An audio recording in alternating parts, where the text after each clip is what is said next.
Olá, tudo bem? Não deixe de se inscrever aqui no meu canal para não perder aqueles vídeos proibidos para menores. E se quiser um contato direto, o link do Telegram está na descrição. Hoje eu vou concluir a exposição do assunto da Capitania de Porto Seguro. Vamos ver então o que aconteceu em relação à Capitania de Porto Seguro desde do momento em que o Pero do Campo Tourinho foi enviado preso para o reino, para ser julgado pela Inquisição, até o final do século XVI. Lembrando sempre que, apesar da gente falar assim, da capitania até o final do século XVI, em 1549, as capitanias hereditárias não vão deixar de existir, mas vão perder um pouco da sua... a organização do território vai deixar de ser no modelo das capitanias e vai passar a ser o governo geral com sede em Salvador, na Bahia. Mas as capitanias continuam existindo, apesar de terem perdido a sua autonomia inicial. Muito bem. Então, 40 anos, dá um salto aqui, só para mencionar um fato interessante. 40 anos, mais ou menos 40 anos depois da morte do Pero do Campo Tourinho, um neto dele apresentou uma denúncia ao Santo Ofício, ao Tribunal do Santo Ofício, alegando que o avô, o Tourinho, tinha sido vítima de uma conspiração organizada pelo filho para que o filho ficasse com a capitania de Porto Seguro.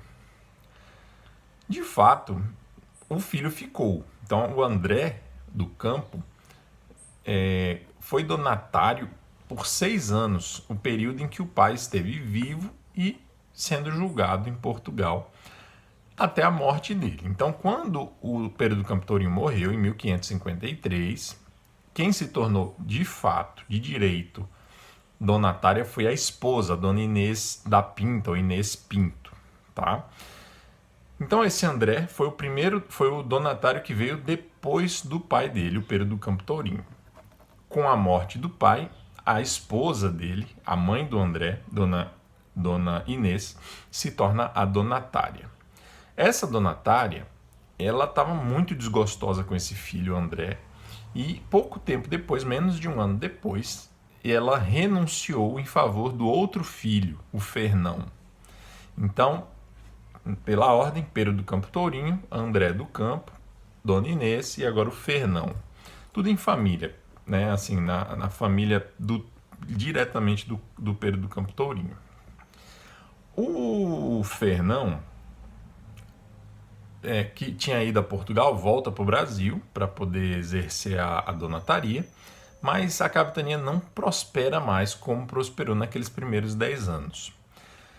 Ele morre, então, em 1555, tudo isso aconteceu muito rápido, então, da morte do Tourinho até a morte do Fernão, tem aí um intervalo de 2 anos, e ele não tinha herdeiros diretos, filhos. Então, quem herda a capitania é a irmã, a Leonor. Então, a dona Leonor acaba fazendo um negócio que não vamos entrar no mérito para julgar se foi um bom ou mau negócio, mas ela acaba fazendo um negócio, no mínimo, curioso. Ela vende para o Duque de Aveiro os direitos sobre a capitania de Porto Seguro, e o valor que ela cobra correspondia a mais ou menos assim 20% do valor de uma nau, de uma embarcação dessas que eles armavam para fazer essas viagens. Bem, então quem comprou foi o Duque de Aveiro. O nome dele era Dom João de Lencastre. Eu já mencionei ele aqui porque ele foi um dos primeiros senhores de engenho da capitania de Porto Seguro, ainda quando o Pero do Campo Tourinho estava por aqui. Mesmo assim, até o final do século XVI, a capitania não vai mais para frente, só vai regredir, né, em comparação com o progresso que teve na primeira década do Pero do Campo Tourinho.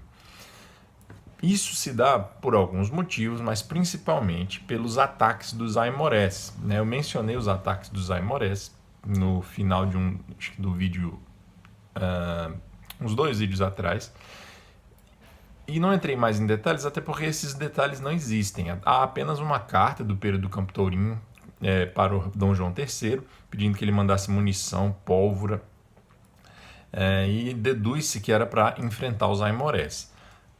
os aimorés fizeram todo aquele estrago em Ilhéus e aquilo com certeza respingou na capitania de Porto Seguro. E não foram poucos respingos, não. Até porque de todas as 8 vilas fundadas pelo período do Campo Tourinho, na segunda metade do século XVI, só Porto Seguro, só a principal delas, que dava nome à capitania, resistiu. E resistiu a duras penas. As outras todas vão desaparecer, ficar desabitadas. E Porto Seguro, que vai resistir, vai ficar com muito pouca gente, tá? Então, os colonos que conseguiram fugiram, e a maioria deles buscavam refúgio na capitania do Duarte Coelho, que era a mais organizada, enfim, a de maior sucesso, a capitania de Pernambuco. Tá certo? Por último, no finalzinho da centúria, o último donatário da capitania de Porto Seguro foi um tal Dom Pedro Diniz de Lencastre, que era um descendente do Duque de Aveiro, tá bom?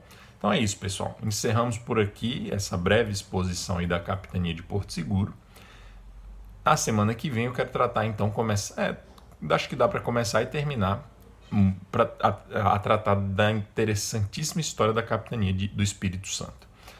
Mas amanhã eu vou tentar fazer um vídeo, então, daquela série que eu estou tentando fazer sobre a historiografia brasileira. Vou ver se amanhã eu gravo um vídeo, então, sobre as cartas do Américo Vespúcio.